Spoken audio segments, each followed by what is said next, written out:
The weekend has arrived, which means NFL preseason is back on. And after Saturday night's games, we got a lot to discuss, a lot to get into, and a few reactions from some big time players and some important games. So we're getting into all of that today. While you're here, go ahead, like, subscribe, comment, do your thing. I appreciate the support. We are gearing up for a big NFL season. So stick with me. I appreciate it. And let's get right into today's episode. Kicking us off, Cam Ward. Man, Cam Ward is a gunslinger. What he does with the football has really impressed me so far in his two first preseason games. He can sling the rock, man. It's pretty impressive.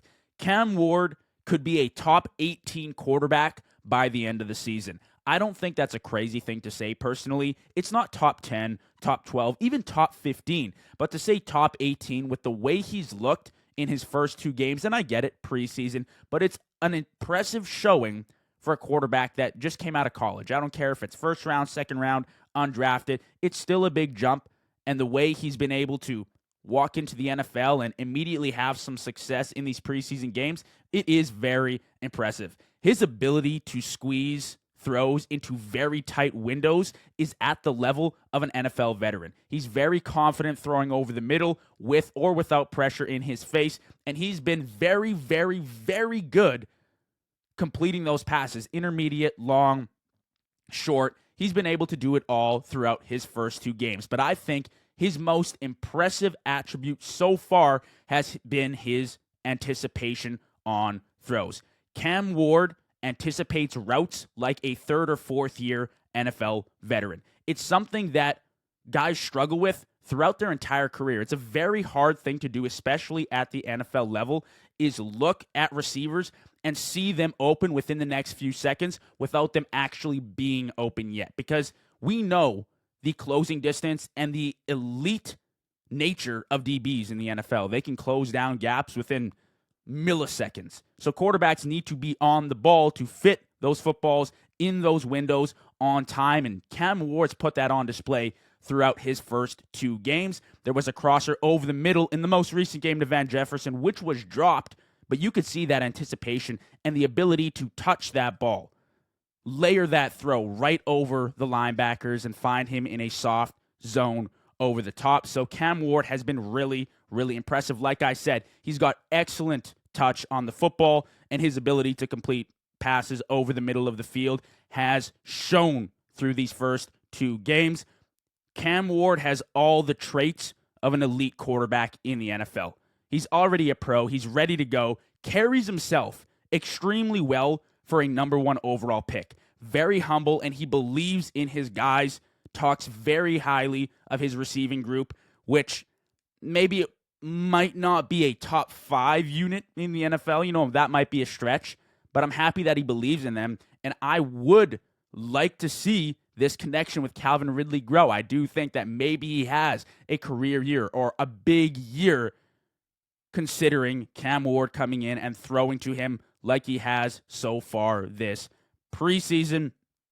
I'm excited, man. For a lackluster quarterback draft class, I think Cam Ward is an absolute stud, and he'll be a star in the future. He already is kind of making himself one. And for a side note as well, I'm a big offensive line guy. I think protection is huge for quarterbacks, especially young guys coming into the league. And when you look at that Tennessee offensive line, hey, maybe it's not incredible, but they were really, really bad at one point, and they've made an effort, a conscious effort to improve. They've spent their last 2 first-round draft picks, before Cam Ward, of course, on O-linemen, so they are working towards improving this position group. And even if they're a top 25 unit in the NFL, I think that's a bonus. And if they are taking those small baby steps forward, eventually they'll be able to protect Cam Ward at an elite level. So I'm big into Cam Ward this year. I think he has an exceptional rookie season, so watch out for him in Tennessee because they've got their franchise guy. Now, the Denver Broncos. I've talked Denver Broncos pretty much all offseason long. I'm super high on them as a team this year. I think Sean Payton has done wonders for this franchise, and I'm a big Bo Nix fan. And I don't understand the hate. So we can admit that the Broncos are here and here to stay. They've built a really strong, well-structured team, and it really does start with Bo Nix. Bo Nix was a game changer with his arm last year. I don't care what anyone says, call him a check down merchant, doesn't matter. I thought he was extremely impressive, especially near the end of the season. I don't understand the Bo Nix hate. I think he's a top 18 quarterback in the NFL right now, and he's only getting better. 3,800 yards, 29 touchdowns, and a 66.3 completion percentage last year. His last 7 games of the season, Bo Nix took off with 19 touchdowns, 1,800 yards, and a 70.8 completion percentage. Once Bo Nix was given the trust by his coaches and the keys to the offense, he delivered with big-time passes. Again, you can call him a check-down merchant. I don't believe in that narrative. Because at the end of the season, I saw Bo Nix taking over games and making big-time throws down the field. Think about that Cleveland game on primetime. One of the most entertaining games I've watched. Who would have thought Cleveland-Denver would have been a movie with popcorn? But it was great. And I saw Bo Nix thread a needle down the field for an 80 or 90-yard touchdown. I believe it was to Mims. I'm not exactly sure, but it was a really incredible pass. And at that point, I said, maybe Bo Nix isn't just a check-down guy. He can do it at an elite level, and I think the year 2 jump with Sean Payton will show us exactly that. Sean Payton has the utmost trust and belief in Bo Nix and his abilities, and I think as the offense evolves around Bo Nix, he will only get better. Now, talking about the offense evolving, let's talk about one of my favorite running backs coming out of this draft class in R.J. Harvey. R.J. Harvey, in my eyes, is next up. I think R.J. Harvey is a top 3 running back coming out of this draft class. It really all starts with the offensive line. The O-line in Denver is a top 5 unit. So regardless if R.J. Harvey was an elite prospect or just an average prospect, I think he could succeed behind the blocks of this offensive line. But I do think he's a really good prospect with a lot to love about his game. He's got this unreal ability to beat defenders around the edge and break out huge explosive runs for this offense. Now, I will admit he does have a tendency to bounce the ball out just a little bit too much, but those are small, fine-tuning details that I trust Sean Payton to fix with R.J. Harvey, and it is only his rookie season. I think as time goes on, he will just get better and better and improve his game in that area. Like I said, Sean Payton believes in R.J. Harvey, and not only that, Sean Payton has raved about R.J. Harvey all preseason long, and he has his back. He has a plan for him this season, and it was evident in the preseason game. And just tonight, actually, R.J. Harvey scored his very first NFL touchdown. So give him that confidence, give him that self-belief, and I think heading into the season, he has a monster year. Now, they do have J.K. Dobbins. They will probably share the field, share touches, but I do think at one point, R.J. Harvey will separate, and after that, he won't look back. He will be the starting running back for this team. I have full belief in R.J. Harvey. I think he has a big-time year. And like I said, you got Genty, you got TreVeyon Henderson. I think R.J. Harvey is in that conversation and has a huge year for this Denver Broncos offense. Let's talk Patriots. I've been big on the Patriots all offseason long, all throughout training camp, and another reason to believe in them was tonight.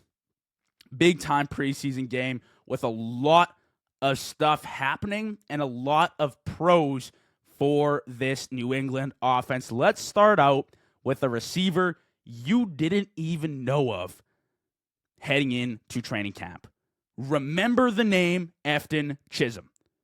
6 catches, 71 yards, and a touchdown for the Patriots against the Vikings in preseason.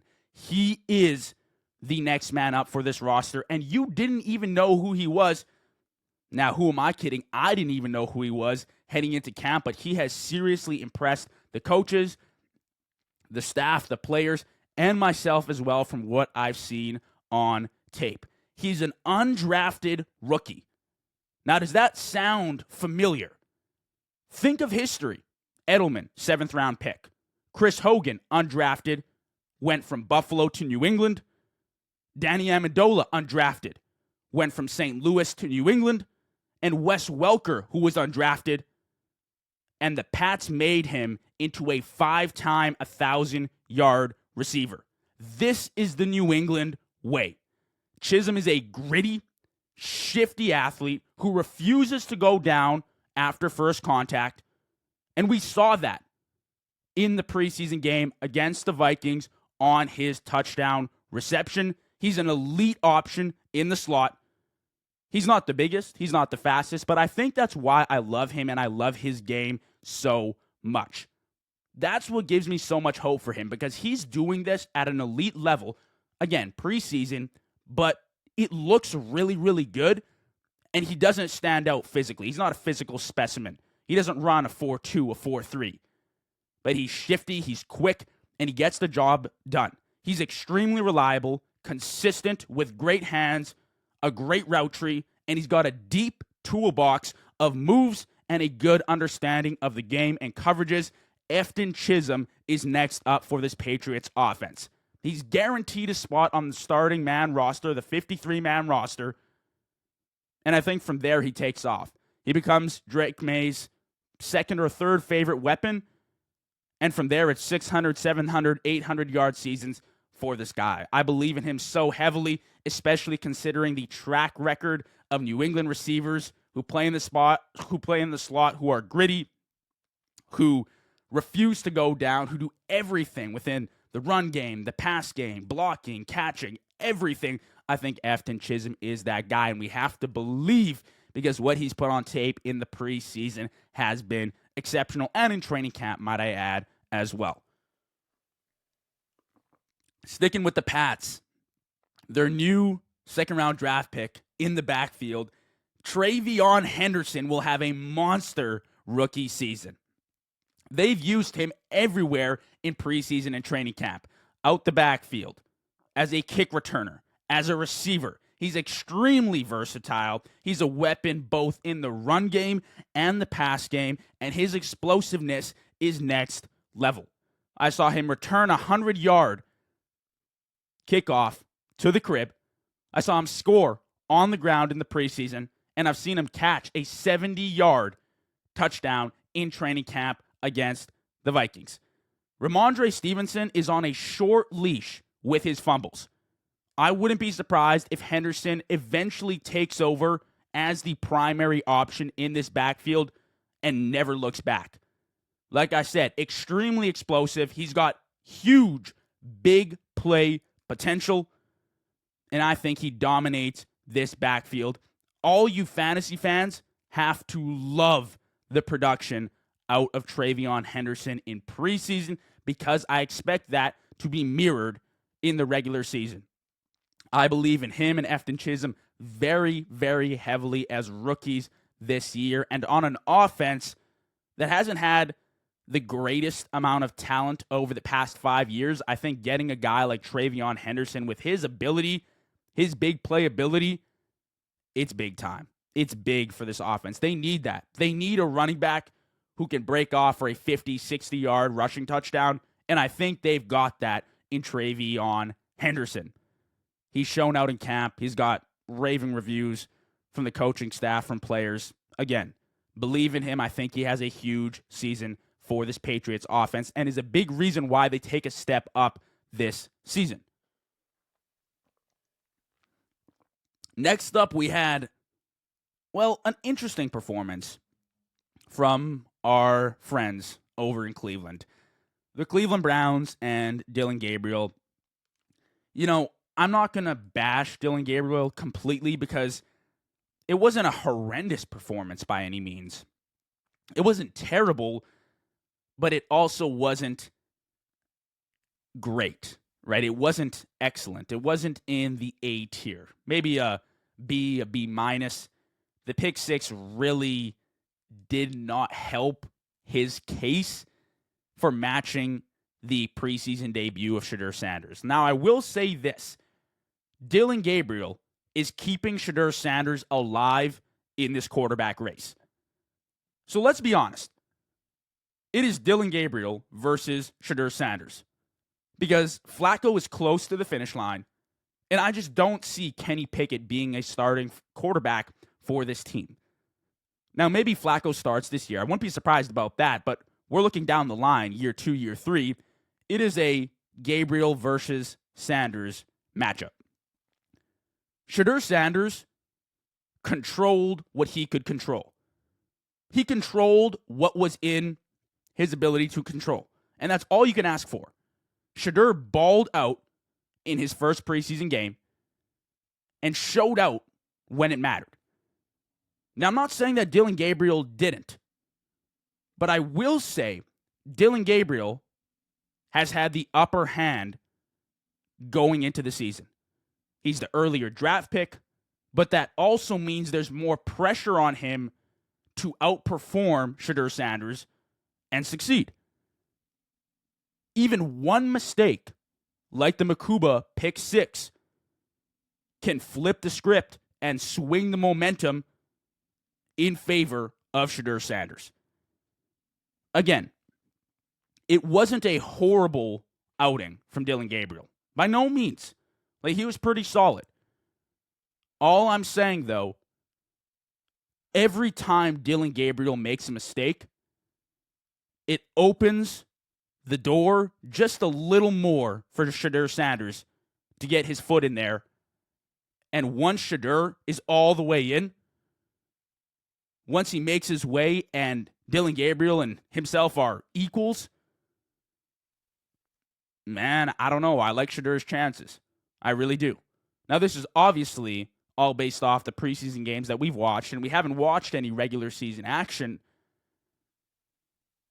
But again, opportunities in the NFL don't come around very often. And you can lose your starting job within an instant in this league. Especially if you're a rookie, you need to show up and show out immediately. I mean, unless you're a first-round quarterback who's expected to, come in and save the franchise, then you get a little bit more leeway, maybe a few years. But with the way the NFL is trending, you got to succeed now. So mistakes like that from Dillon Gabriel only let Shedeur Sanders creep in closer and closer and close the gap in this quarterback race. It's going to be really good. It's going to be awesome to see, but eventually they have to decide. And with the way things are trending so far, it's Shedeur Sanders, in my eyes. All right, let's talk New York football. We got Giants and Jets to end the episode. Kicking us off here, Jackson Dart versus Russell Wilson. Now, look, I love Jameis Winston. I think he's a great locker room guy. I don't think he is the future for this franchise. Personally, I'd love to see him on Fox or on a sports news channel. He cracks me up, man. He's a great guy, great personality. But as far as football goes, I really do think this is a two-man race between Jackson Dart and Russell Wilson. Now, Russell Wilson flashed his signature deep ball on Saturday night, but I think it's only in due time that Jackson Dart takes over. In my opinion, of course. I think Russell Wilson can start the whole season and have a successful year, but eventually it will be Jackson Dart. And I apologize for my overreaction on the Jackson Dart pick. When it did happen, I didn't really take into account the fact that they didn't really give up that much in hindsight, and they went out and got their guy in Jackson Dart, who's been balling out so far. Jackson Dart has looked like a pro in his first 2 games. Of course, again, preseason, but he's looked like a professional. He's comfortable in the pocket and on the run. He's got excellent touch on the ball, over the middle, confident throwing it to windows, and he deals with pressure very well. His short, intermediate, and deep ball have all been excellent in his 2 outings, and he's looked like a natural out there. He's handled different blitz and coverage looks extremely well, threading needles and leading receivers into space with anticipation.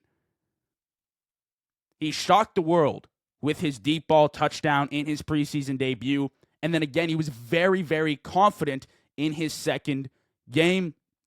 Walked in on Saturday night, 14 of 16 with 137 yards and a touchdown on Saturday night in his second preseason game. That makes multiple touchdowns on the preseason for Jackson Dart, which is big time for a rookie's confidence who's coming into the league, who maybe needs, a few things just to lean back on. Gain some confidence, get that swagger, which we've seen, and then build off that going into the regular season. With Malik Neighbors, Wan'Dale Robinson, and Darius Slayton, I think Jackson Dart is set up with the options to have immediate success once he enters as the New York Giants starting quarterback, whenever that will be.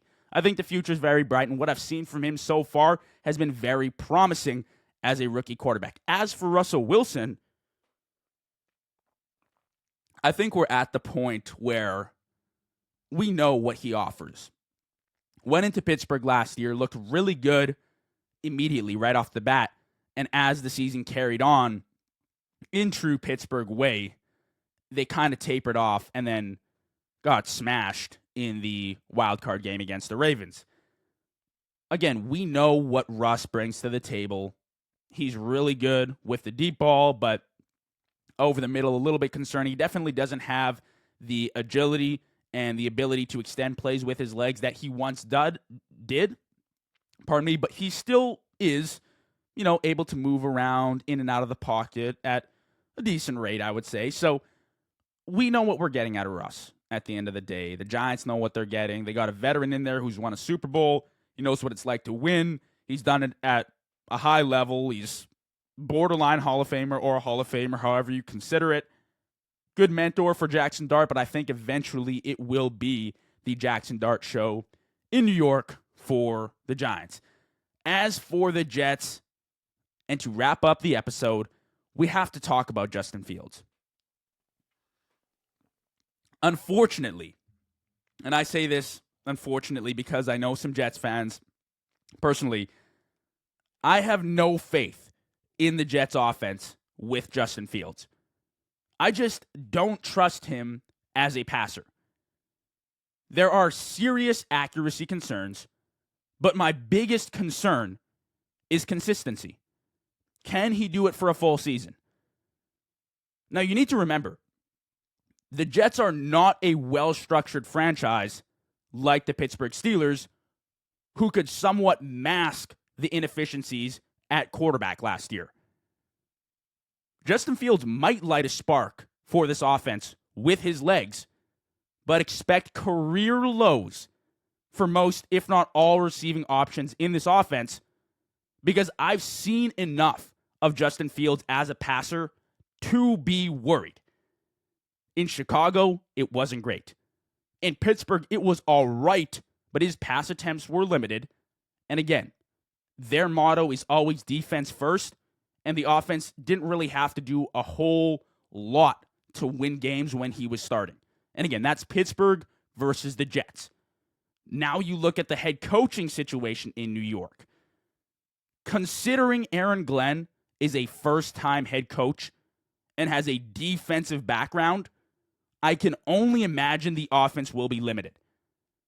Now, they have some talent there for sure, but I just don't have a lot of faith in the success of this offense and this team for this season. Maybe Aaron Glenn will pan out into one of the better head coaches in the league. I have no clue. That will take a little bit of time. The roster still needs development. They're still in a rebuild stage. So that's cool. They'll still be one of the worst teams in the league this season. But I just don't have faith in Fields as the starter for this franchise and for this team moving forward. I think eventually they will move off and find another guy to lead their team. that's a wrap on today's episode. We are nearing the NFL season, so get hyped. Stick with me. I appreciate it. As always, I'll catch you in the next episode. Peace out.